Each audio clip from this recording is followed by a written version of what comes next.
चौधरी, ज्ञानेंद्र, राहुल, मोहिनी, निधि, पवन, ऋषा, आलोक, आराधना, श्याम, गौरी, रक्त संबंध, खूनी रिश्ते। हाँ, खून के रिश्ते मैंने पढ़ाए थे आपको कल।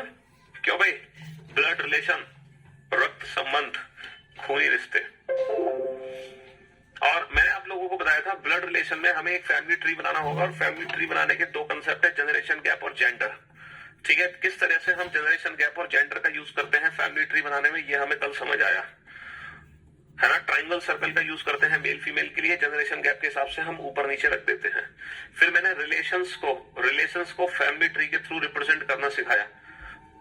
किसी भी रिलेशन को हम फैमिली ट्री से कैसे रिप्रेजेंट कर सकते हैं, दादा दादी, नाना नानी, बुआ, मौसा, फूफा, मामा, चाचा, देवर, जेठ, सास, बहू, दामाद, ये सब कुछ हम रिप्रेजेंट कर सकते हैं, है ना। फिर हमने कुछ क्वेश्चंस भी सॉल्व किए, और टोटल कितने क्वेश्चन सॉल्व किए हैं? 5 क्वेश्चन हमने सॉल्व कर लिए। 5 नंबर क्वेश्चन बेटा ये है, ए का भाई कौन है? बी, जिसकी इकलौती बहन, मतलब बी की इकलौती बहन की बात हो रही है। बी की इकलौती बहन ए भी हो सकती है, और बी की इकलौती बहन कोई और हो सकती है। और उस सिचुएशन में ए कौन हो जाएगा? बी का भाई हो जाएगा।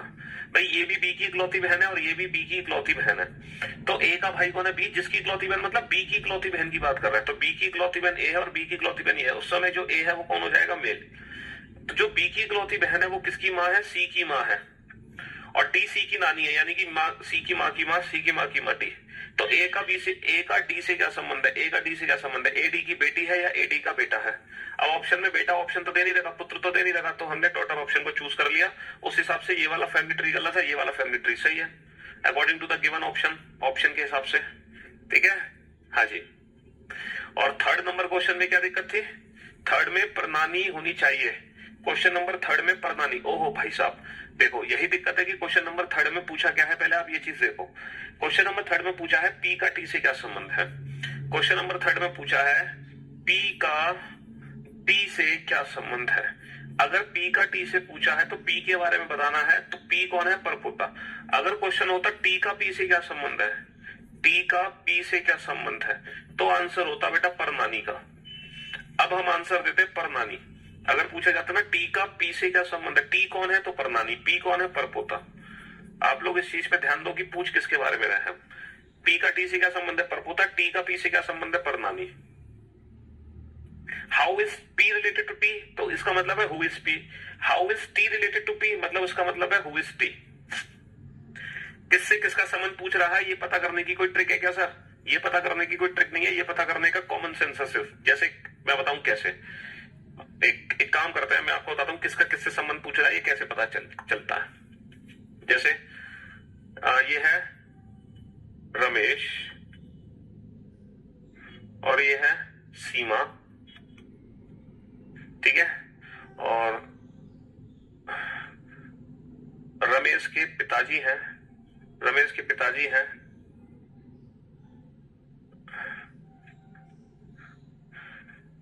रमेश के पिताजी हैं पवन, और सीमा की जो माँ है वो है, सीमा की माँ जो है उनका नाम है कोमल, ठीक है। अब देखो हमें पता कैसे चलता है किसका किससे संबंध बताना है। अगर मैं आपसे पूछूं हाउ इज, अब आप खुद ही समझ जाओगे, how is Ramesh related to Pavan, how is Ramesh related to Pavan है, what is the relation of Ramesh,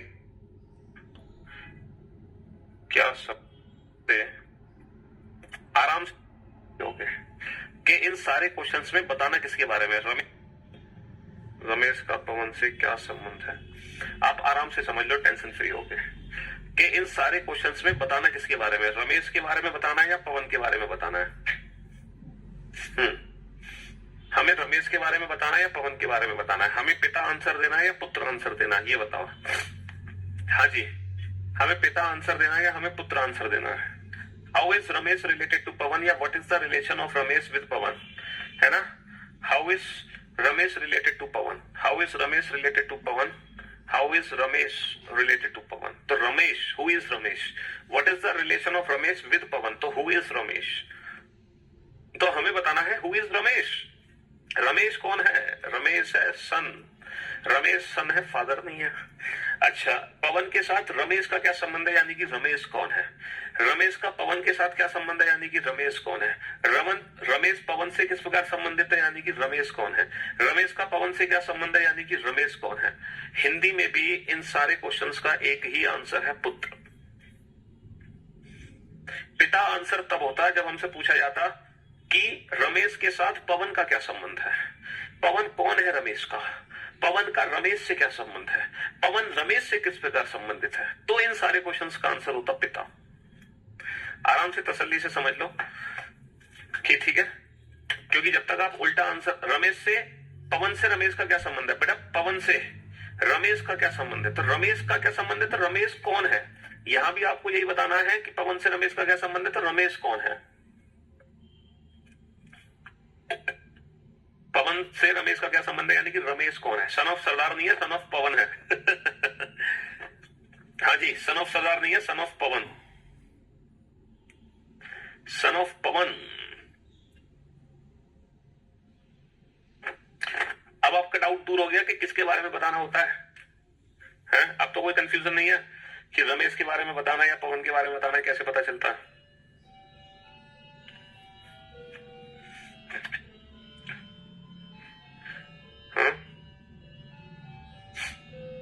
पवन पवन रमेश का कौन है?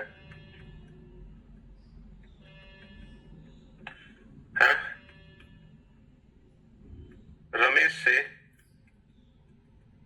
पवन का क्या लेना देना है? रमेश से पवन का क्या लेना देना है? रमेश से पवन का क्या संबंध है? पवन रमेश का कौन लगता है?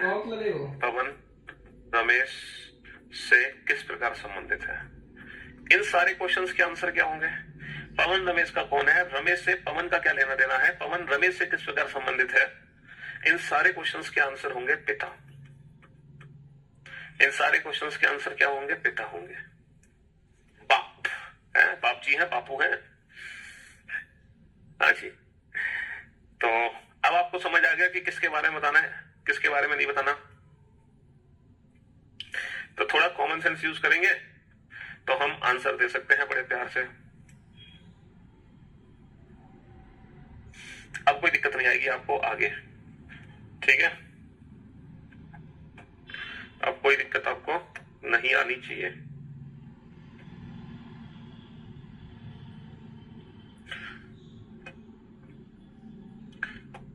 तो आगे हम क्वेश्चन बनाते हैं। कल हमने बिल्कुल बेसिक क्वेश्चन सॉल्व किए थे और आज भी वैसे बेसिक ही करेंगे, थोड़ा सा बेसिक को एडवांस लेवल तक ले जाने की कोशिश करेंगे आज।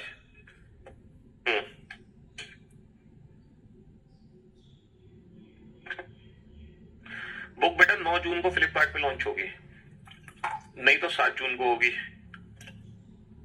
7 और 9 में से एक तारीख को फ्लिपकार्ट पे लॉन्च होगी। अगर 7 जून को होगी तो मैं आपको यूट्यूब चैनल पे आके लाइव आके बता दूंगा। 9 जून को होगी तब भी यूट्यूब चैनल पे लाइव आके बता दूंगा, ठीक है? अपने साहब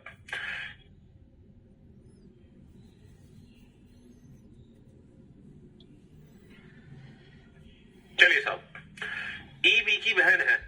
ई किसकी बहन है? बी की। तो बी की बहन बी के साथ बनाओगे, बी की बहन बी के साथ बना दो, है ना? और बहन है तो सर्कल में बंद कर दो। बी के बारे में नहीं पता। ए सी का पिता है ना? ए पिताजी है तो त्रिभुज में बंद कर दो। ये किसके पिताजी है? सी के। सी को नीचे बना दो। बी सी का पुत्र है। बी किसका पुत्र है? सी का।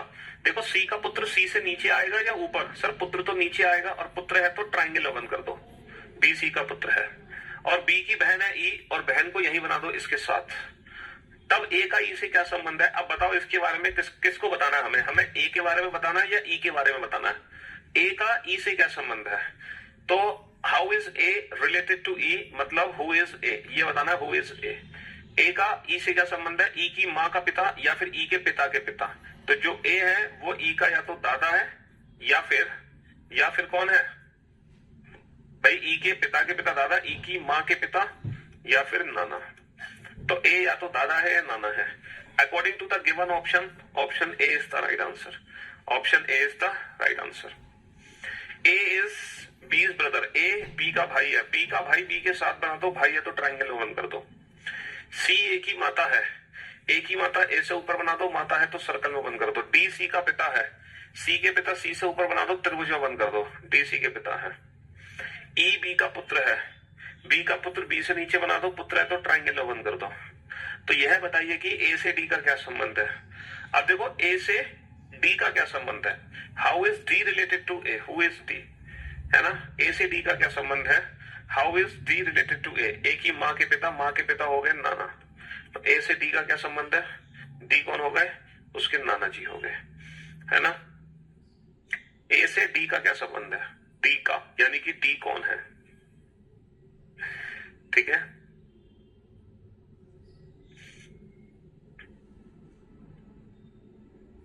चलिए नेक्स्ट. इन दोनों क्वेश्चंस के आंसर तो फटाफट से, जल्दी से.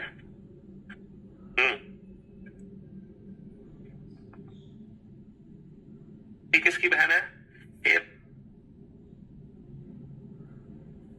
ए किसकी बहन है. बी की. तो बी की बहन बना दो. है ना. ए किसकी बहन है. ए बहन है सर्कल में. किसकी बहन है. बी की. बी के साथ बना दो. सी बी की माँ है.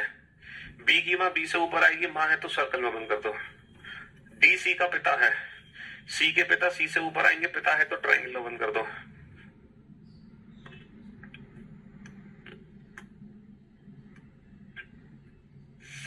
और आखिरी पॉइंट है ई डी की माता है. डी की माता डी से ऊपर आएगी. डी की माँ डी से ऊपर आएगी. माँ है तो सर्कल में बंद कर दो. तब ए का डी से क्या संबंध है. How is A related to D. How is A related to D मतलब हु इज ए. ए कौन है. इसकी बेटी की बेटी. बेटी की बेटी कौन होती है. नातिन. बेटी की बेटी कौन होती है. नातिन. चलिए साहब. F is the brother of A. F किसका भाई है. ए का भाई है. सी इज द डॉटर ऑफ ए. ए की बेटी ए से नीचे आ जाएगी. बेटी है तो सर्कल में आ जाएगी. के is the sister of F. F की बहन एफ के साथ आ जाएगी. बहन है तो सर्कल में आ जाएगी. जी इज द ब्रदर ऑफ सी. सी का भाई सी के साथ आ जाएगा. भाई है तो त्रिभुज में आ जाएगा. अब हमसे पूछा है who is the uncle of G. G के अंकल कौन है. जी के अंकल. देखो जी के अंकल हर कीमत पे कौन है. एफ है. यही है अंकल. किसके अंकल है. जी के. अगर ये पिता है तो ये हो गए चाचा. और अगर ये इनकी माँ है तो ये हो जाएंगे मामा. तो चाचा और मामा दोनों कौन बनेंगे. जी के एफ बनेंगे. एफ के अलावा और कोई नहीं बन सकता चाचा या मामा. ठीक है भाई. ए इनकी कौन है. या तो माँ है या इनकी पिताजी है. माँ है तो ये मामा हो जाएंगे. ये पिता है तो ये इनके चाचा हो जाएंगे. तो दोनों ही सिचुएशन में अंकल जी के सिर्फ एफ ही हो सकते हैं और कोई नहीं हो सकता. ठीक है. हाँ जी. अब मैं आप लोगों को ना कंजंक्शंस का यूज करना सिखा रहा हूं क्योंकि आपके एग्जाम में कभी कभी कंजंक्शंस यूज होता है. A is the brother of B comma and D is the father of C and D is the father of C. कुछ स्टेटमेंट लिखो. ठीक है जी. ए बी का भाई है. ए बी का भाई है कॉमा और डी सी का पिता है और डी सी का पिता है. ठीक है. दूसरा स्टेटमेंट लिखो. A is a brother of B comma and is the father of C एंड is the father of C. A B का फादर सी का बिल्कुल. हाँ वीओडी से देख लो. Definitely sufficient the father of C. है ना. इस सेंटेंस का मीनिंग क्या है. पजल और सिटिंग अरेंजमेंट सफिशिएंट रहेगा. बिल्कुल हाँ वीओडी से देख लो. डेफिनेटली सफिशिएंट रहेगा. बस आपको थोड़ी सी अलग से और क्वेश्चंस की प्रैक्टिस करनी होगी रेगुलर बेसिस पर. सिटिंग जो बच्चे बैंक पीओ का एग्जाम देते हैं है ना. मैं जो सिटिंग उनको क्या करना होता है. सिटिंग और पजल जो मैंने क्लास में कराया वो सफिशिएंट है लेकिन उसके बावजूद उनको रेगुलर प्रैक्टिस करनी होती है. बैंक पीओ वाले बच्चों को सिर्फ 3 चैप्टर है जिनकी रेगुलर प्रैक्टिस करनी होती है बस. है ना. कौन कौन से वो 3 चैप्टर है. सिटिंग पजल सिलॉक्स. बाकी किसी चैप्टर की उनको रेगुलर प्रैक्टिस नहीं करनी रीजनिंग में, बस सिटिंग पजल स्लॉक्स की वो रेगुलर प्रैक्टिस करते रहे, क्योंकि इनइक्वलिटी चैप्टर की प्रैक्टिस करने की जरूरत है नहीं उनको, है ना, बहुत आसान सा टॉपिक है। कोडिंग डिकोडिंग की प्रैक्टिस की जरूरत नहीं है, हाँ थोड़ी बहुत कर सकते हैं प्रैक्टिस, और डायरेक्शन ब्लड रिलेशन की जरूरत नहीं है। डायरेक्शन ब्लड, देखो प्रैक्टिस तो वैसे हर चीज की करनी है, लेकिन जो डेली बेसिस पे क्वेश्चन लगाने हैं वो ये वाले क्वेश्चन लगाने हैं।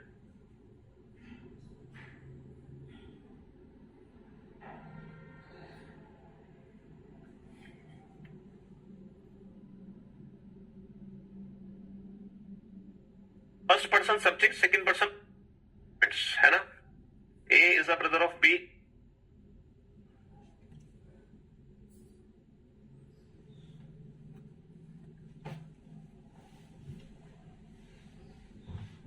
ये जो सेंटेंस लिखे हैं इन सेंटेंस का मीनिंग क्या है? A is a brother of B, A is a brother of B, A B का भाई है और डी सी का पिता है, और डी सी का पिता है मतलब D is the father of C, यानी कि ये दो अलग अलग कथन है बेटा, ये वाला कथन अलग है और ये वाला कथन अलग है। There are two individual statements, है ना, लेकिन अगर मैं इन सारे स्टेटमेंट की बात करूं तो इन सबका मीनिंग एक ही है। ये सारे सिंगल स्टेटमेंट है, ये सारे सिंगल स्टेटमेंट है। A is a brother of B, A is a brother of B, comma and is the father of C. तो ये जो एंड वर्ड है ये किसको रिप्रेजेंट करेगा? ये कंजंक्शन है, और बेटा यहाँ पे एक सब्जेक्ट है और एक ऑब्जेक्ट है ना, ये सब्जेक्ट है, ये ऑब्जेक्ट है। First person subject, second person object. तो ये जो एंड वर्ड होता है, जो और वर्ड होता है, या ये वाइड वर्ड होता है, या बट होता है, ये पता है किसको रिप्रेजेंट करते हैं? या फिर मान लो ये लिखा हो A is a brother of B, A is a brother of B, comma is the father of C, comma is the father of C. A B का भाई है, कॉमा सी का पिता है, यानी कि सिर्फ कॉमा लगा हुआ है, कुछ और भी नहीं है। ए बी का भाई है, कॉमा सी का पिता है, या फिर ए बी का भाई है और सी का पिता है। तो ये जो एंड, वाइल, बट या सिर्फ कॉमा, पता है ये किसको रिप्रेजेंट करते हैं? ये फर्स्ट पर्सन को रिप्रेजेंट करते हैं। इन सबका मीनिंग एक ही है, A is a brother of B and is the father of C, मतलब A is the father of C. A B का भाई है, कॉमा सी का पिता है, मतलब ए सी का पिता है। इन सारे सेंटेंसेस का मीनिंग है सब्जेक्ट। इन सारे सेंटेंसेस का मीनिंग क्या है? ये सब सब्जेक्ट को रिप्रेजेंट करते हैं, फर्स्ट पर्सन को रिप्रेजेंट करते हैं, फर्स्ट पर्सन को। इन सबका मीनिंग है कि ए बी का भाई और ए ही सी का पिता है। ए बी का भाई है जबकि सी का पिता है, मतलब ए सी का पिता है। ए बी का भाई है किंतु सी का पिता है, मतलब ए सी का पिता है। ए बी का भाई है, कॉमा सी का पिता है, मतलब ए सी का पिता है। तो ये सारे वर्ड सब्जेक्ट को रिप्रेजेंट करते हैं। और यहीं पे मान लो सेंटेंस लिखा होता A is a brother of B, A is a brother of B, comma who is the father of C, comma who is the father of C, who is the father of C. Sentence होता है ए B का भाई है, ए B का भाई है, comma जो कि सी का पिता है, जो कि सी का पिता है। तो ये किसको रिप्रेजेंट करेगा? A is a brother of B, A B का भाई है, कॉमा जो कि सी का पिता है, मतलब जो कि सी का पिता है, मतलब कौन सी का पिता है? A is a brother of B, comma जो कि सी का पिता है। तो ये जो की वर्ड है ना, ये पता है किसको रिप्रेजेंट करता है? ये जो की वर्ड है ये रिप्रेजेंट करता है ऑब्जेक्ट को, यानी कि सेकंड पर्सन को। A is the brother of B, comma who is the father of C, मतलब B is the father of C. Who word हमेशा उसको रिप्रेजेंट करता है जो हु से जस्ट पहले है, ये ऑब्जेक्ट को रिप्रेजेंट करता है। तो A is the father of, A is the brother of B, comma who is the father of C, मतलब B is the father of C. A B का भाई है, कॉमा जो कि सी का पिता है, मतलब बी सी का पिता है। तो ये ऑब्जेक्ट को रिप्रेजेंट करते हैं, है ना, सेकंड पर्सन को। थैंक्स सर, अब समझ आया है सही से, एकदम बढ़िया तगड़ा। तो ये कंजंक्शंस जो होते हैं ना, इनका यूज करना हमें आना चाहिए, वरना हम सिटिंग अरेंजमेंट, वरना हम पजल चैप्टर, रैंकिंग चैप्टर, है ना, और ब्लड रिलेशन चैप्टर, इनके क्वेश्चंस बना नहीं पाएंगे, क्योंकि यहाँ पर स्टेटमेंट वाले क्वेश्चन होते हैं जिनमें ये कंजंक्शंस यूज होते हैं। तो इन कंजंक्शंस का क्या मीनिंग है, इनका मतलब हमें पहले से पता होना चाहिए। तो आप लोगों ने क्या देखा कि जो एंड वर्ड है, वाइल वर्ड है, बट है, ठीक है, या फिर सिर्फ कॉमा है, ये सब सब्जेक्ट को रिप्रेजेंट करते हैं, फर्स्ट पर्सन को। लेकिन जो हु वर्ड है और जो हु की फैमिली है, हु, हुम, हुज, जो हु की फैमिली है, और दैट और विच, ये जो वर्ड है ये रिप्रेजेंट करते हैं ऑब्जेक्ट को, यानी कि सेकंड पर्सन को। हु, हुम, हुज, दैट, विच, ये 5 शब्द ऐसे हैं, एक तो हु की फैमिली और दैट और विच, ये रिप्रेजेंट करेंगे ऑब्जेक्ट को, और बाकी जो वर्ड्स होंगे वो रिप्रेजेंट करेंगे सब्जेक्ट को, यानी कि फर्स्ट पर्सन को, ऑब्जेक्ट यानी कि सेकंड पर्सन को। ठीक है, हु की फैमिली, दैट, विच।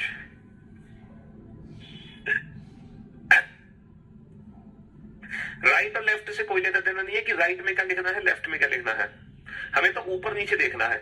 माता पिता को ऊपर रखना है, पुत्र पुत्री को नीचे रखना है। अकॉर्डिंग टू जनरेशन गैप हम ऊपर नीचे रखते हैं। राइट में कौन है, लेफ्ट में कौन है, इससे कोई फर्क नहीं पड़ता। आप राइट लगो लेफ्ट लगो, उससे क्या लेना देना, राइट लेफ्ट से कोई लेना देना नहीं है, सिर्फ ऊपर नीचे ट्राइंगल सर्कल से लेना देना है। ठीक है, तो आपने थोड़ी सी अंग्रेजी पढ़ ली है ना, अभी पिछले 10 मिनट से इंग्लिश लैंग्वेज की क्लास चल रही थी। चलिए, सी सेट से रीजनिंग ही गायब कर दी यूपीएससी ने। भाई साहब, सी सेट से रीजनिंग गायब नहीं करी है। इस साल जो यूपीएससी का पेपर हुआ है, मैंने आपको बताया था 17 क्वेश्चन रीजनिंग के पूछे गए हैं, 17 क्वेश्चन। और ये 17 क्वेश्चन मैं आपको कल कराऊंगा अपने यूट्यूब चैनल पे। 17 क्वेश्चन आए इस बार यूपीएससी में, सी सेट के एग्जाम में, सिविल सर्विसेज एप्टीट्यूड टेस्ट। तो ये 17 क्वेश्चन मैं कल कराने वाला हूँ आपको, जिसमें से एक मैंने कैलेंडर वाला क्वेश्चन आपको समझाया था, 10 की पावर 10 डे क्या होगा, उसका सबने आंसर गलत दिया। थर्सडे बट आंसर क्या है, वेंसडे है। हाँ जी, हिंदी में मैंने बोला था, हिंदी में लिखा होगा ना, हिंदी में लिखा होगा जो कि जिसकी, जो कि जिसकी, जिससे, जिसमें, जो कि जिसकी, जिससे, जिसमें। ठीक है, ये वर्ड होते हैं, ये वाले, इनकी हिंदी बनती है ये, जो कि जिसकी, जिससे, जिसमें, ये बनती है इनकी हिंदी।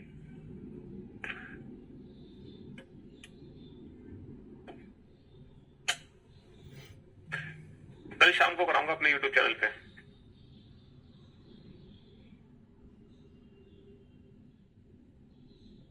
करके प्यार से उन क्वेश्चंस 2 बार फादर ऑफ बी में कन्वर्ट कर दो, बनाओ।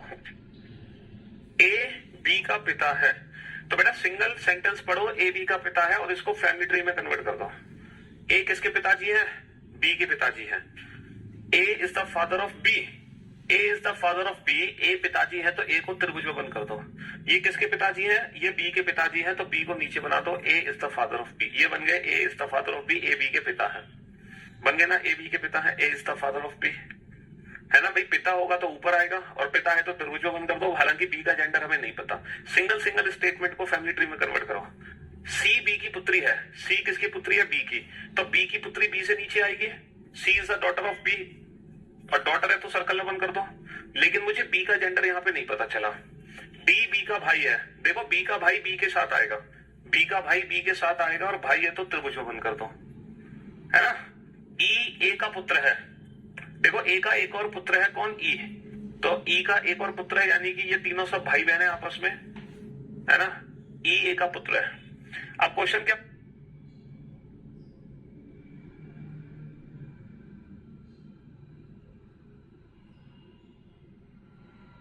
पूछा है, सी और ई के बीच में क्या संबंध है, सी और ई के बीच में क्या संबंध है। तो भाई साहब जो सी है ना, वो ई की या तो बहन की बेटी है या फिर इसके भाई की बेटी है, क्योंकि जो बी है उसका जेंडर तो पता नहीं है, ये महिला भी हो सकती है पुरुष भी हो सकता है। तो भाई की बेटी या बहन की बेटी, बहन की बेटी है तो भांजी मामा, भाई की बेटी है तो भतीजी चाचा, यानी कि niece and uncle, niece and uncle. C B की पत्नी है, सी की शादी बी से करा, तो सी किसकी पत्नी है, बी की। अब पत्नी कौन है, वाइफ कौन है, सी, तो सर्कल बंद कर दो, तो ये मेल हो जाएगा, C is the wife of B. E C का बेटा है, सी का बेटा सी से नीचे आएगा, और बेटा है तो ट्राइंगल में बंद कर दो, E is the son of C. A B का भाई है और डी का पिता है, देखो ए बी का भाई है और डी का पिता है। ए किसका भाई है, ए बी का भाई है और डी का पिता है। ये जो और वर्ड है ये किसको रिप्रेजेंट करेगा, ये ए को रिप्रेजेंट करेगा। अभी थोड़ी देर पहले बताया था सब्जेक्ट को रिप्रेजेंट करता है। ए बी का भाई है और डी का पिता, मतलब ए डी का पिता है। A is the brother of B and is the father of D. And word किसके लिए है, ए के लिए है। एंड वर्ड किसके लिए है, सब्जेक्ट के लिए है, ए के लिए। A is the brother of B and is the father of D, मतलब A is the father of D. Then what is the relation of E to D. तब ई का डी के साथ क्या संबंध है, यानी कि ये कौन है, इसके चाचा का लड़का है, और चाचा का लड़का कौन होगा, कजन होगा। चाचा का लड़का कौन होगा, कजन होगा। बेटा चाचा का लड़का भाई नहीं होगा, भाई जो होता है वो सगे भाई के लिए यूज होता है ना। ब्रदर जो यूज करेंगे हम वो रियल ब्रदर के लिए यूज करेंगे, सगे भाई के लिए। यहां पर आएगा चचेरा भाई यानी कि कजन। जो ई है वो डी का कजन है, इसके चाचा का लड़का, ठीक है।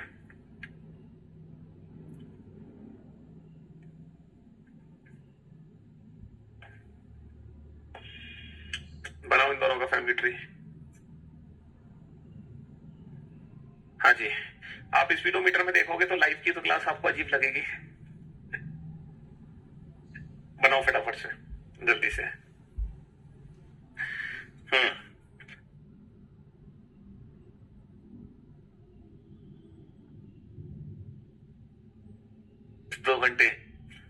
अपने आप ऑब्जेक्ट के लिए। क्यू इज द, पी को ऊपर बना देंगे हम, एम पी का पुत्र है, M is the son of P, M P का पुत्र है। भैया एम किसका बेटा है, एम बेटा है, किसके बेटा है, ये पी के, तो पी को ऊपर बना देंगे हम। क्यू ओ की पोती है, क्यू किसकी पोती है, क्यू ओ की पोती है, क्यू पोती है तो सर्कल में, किसकी पोती है, ओ की, ओ के बेटा है, इसकी बेटी है। जो पी का पति है, जो की वर्ड किसके लिए है, ऑब्जेक्ट के लिए। Q is the granddaughter of O, who is the husband of P, who word किसके लिए है, ओ के लिए है, हु वर्ड ऑब्जेक्ट को रिप्रेजेंट करेगा, O is the husband of P, ये किसके पतिदेव है, ये पी के पतिदेव है, ये पी के पतिदेव है, तो इनकी शादी, ओ की शादी पी से करा दो। क्यू ओ की पुत्री है, जो कि पी का पति, मतलब ओ पी का पति है, और पी का बेटा कौन है, पी का बेटा एम है। तो एम का ओ से क्या संबंध है, तो भैया एम ओ का भी बेटा होगा, अगर एम पी का बेटा है तो एम ओ का भी बेटा है, क्योंकि ओ पी का पति है। एक्स और वाई दोनों भाई है, एक्स और वाई दोनों भाई है, दोनों भाई भाई भाई भाई, कोई जनरेशन गैप नहीं, दोनों को एक साथ। आर वाई का पिता है, वाई का पिता वाई से ऊपर पिता है, तो ट्राइंगल बंद कर दो। एस टी का भाई है ना। और वर्ड किसके लिए है, और वर्ड है बेटा एस के लिए, एस टी का भाई है, और एक्स का मामा, मतलब एस एक्स का मामा है ना। S is the brother of T and maternal uncle of x, तो ये एंड वर्ड किसके लिए है, एस के लिए है, S is the maternal uncle of x. जो एस है वो एक्स का मामा है। अब इसका मामा कैसे बनाओगे, सर इसका मामा इसकी मम्मी बना दो और इसकी मम्मी के भाई बना दो। तो जो एस है वो एक्स का मामा है, और एस किसका भाई है, एस टी का भाई है। देखो अगर एस टी का भाई है, अगर एस टी का भाई है तो टी इसकी ये वाली बहन भी हो सकती है, टी इसकी ये वाली बहन भी हो सकती है, टी इसकी दूसरी बहन हो सकती है, और टी इसका दूसरा भाई हो सकता है। भाई एक्स का मामा कौन है, एस, और ये टी का भाई है, तो टी ये वाली बहन भी हो सकती है, टी ये वाली बहन भी हो सकती है, टी इसका भाई भी हो सकता है।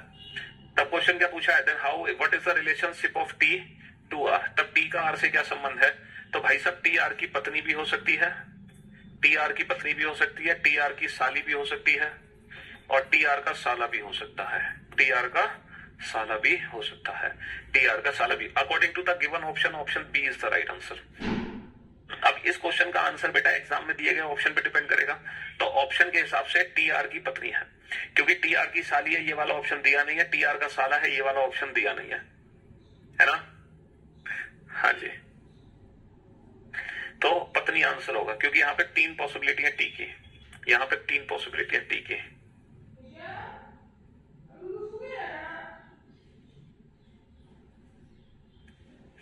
बनाओ फटाफट से इन दोनों क्वेश्चन को जल्दी से, क्वेश्चंस का रिवीजन करके आएंगे सारे क्वेश्चन को।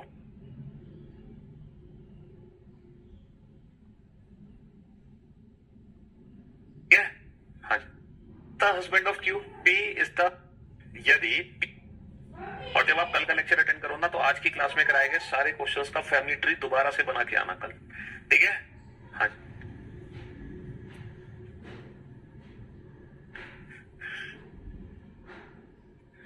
यदि पी क्यू का पति है, यदि पी क्यू का पति है और आर एस और क्यू की माता है, देखो ये जो और वर्ड है ना, ये सब्जेक्ट को रिप्रेजेंट नहीं करेगा, यहाँ पे और वर्ड फुल स्टॉप का काम कर रहा है, यानी कि ये कथन अलग है और ये कथन अलग है पूरा। जैसे P is the husband of Q, P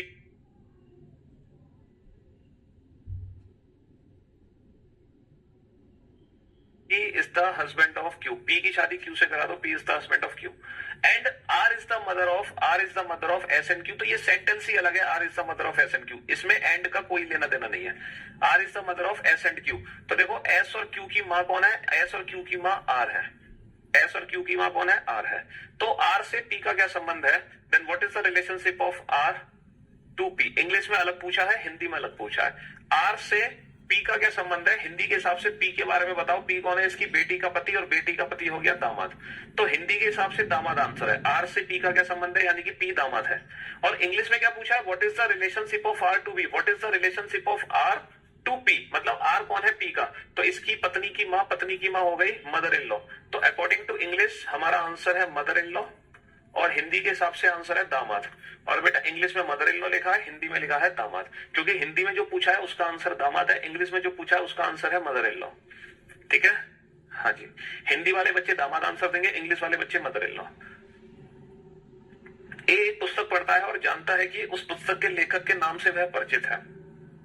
C का चाचा, सी का चाचा लेखक भी है, सी का जो चाचा है, सी का चाचा, इसके चाचा बनाओगे इसके पिता के भाई, और इसके जो पिता के भाई है यही है लेखक बी। सी का जो चाचा है वो लेखक बी है, ए की पुत्री सी है। अच्छा, ए की पुत्री कौन है? C. C is the daughter of A, C is the daughter, C circle में। ये किसकी बेटी है? ये ए की बेटी है। अगर ये ए की बेटी है तो या तो ए इसके पिताजी है, या तो ए इसके पिता है, या फिर ए इसकी माँ है, क्योंकि सी is the daughter of A, सी ए की बेटी है। तो ए से बी किस प्रकार संबंधित है? How is B related to A, who is B? B के बारे में हमें बताना है, how is B related to A. A से बी किस प्रकार संबंधित है, मतलब बी का ए से क्या संबंध है? तो बी ए का भाई भी हो सकता है और बी ए का देवर भी हो सकता है, इसके पति का भाई। तो बी जो है या तो ए का भाई है या फिर ए का देवर है, भाई या देवर, इधर ब्रदर और ब्रदर इन लॉ, इधर ब्रदर और brother in law. Brother in law वाला ऑप्शन नहीं दे रखा। हाँ जी, हिंदी में क्या पूछा है? तो आर से पी का क्या संबंध है? आर से पी का क्या संबंध है, मतलब पी कौन है ये बताओ, पी कौन है? इसकी बेटी का पति। बेटी का पति क्या होता है? दामादी तो होता है। तो आर से पी का क्या संबंध है, मतलब पी कौन है?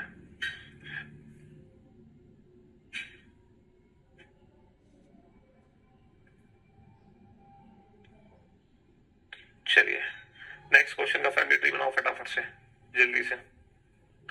और कल हम हाउ इज एफ की माता है। देखो बी का भाई कौन है? ए आएगा तो आप नोटिफिकेशन में देख लो, है ना। ए बी का भाई है, A is B is brother. देखो बी का भाई कौन है? ए भाई है तो ए को ट्राइंगल में बना दो। फिलहाल बी का जेंडर हमें नहीं पता। ए बी का भाई, सी ए की माता है, ए की माता ए से ऊपर बना दो, माँ है तो सर्कल में बंद कर दो। बी सी का पिता है, सी का पिता सी से ऊपर बना दो, पिता है तो ट्राइंगल में बंद कर दो। एफ ए का पुत्र है, ए का पुत्र ए से नीचे बना दो, और एफ पुत्र है तो ट्राइंगल में बना दो। तब एफ का डी से क्या संबंध है? How is F related to D? तब एफ का डी से क्या संबंध है, मतलब एफ कौन है? तब एफ का डी से क्या संबंध है? एफ कौन है बताओ? एफ हो गया ग्रेट ग्रैंडसन, परपोता। एफ कौन हो गया? परपोता। ठीक है, हाँ जी। तो आज की क्लास बस हम यही खत्म करना चाह रहे हैं, है ना, क्योंकि जो एडवांस लेवल है वो मैं आज शुरू नहीं करना चाह रहा, वो हम कल शुरू करेंगे। ठीक है, तो आज की क्लास का समापन हम यही करते हैं। ठीक है, ये पजल फॉर्म के बेसिक लेवल खत्म हो गया। ठीक, चलिए, love you guys, love you all, take care, शुक्रिया, धन्यवाद, टाटा, बाय बाय।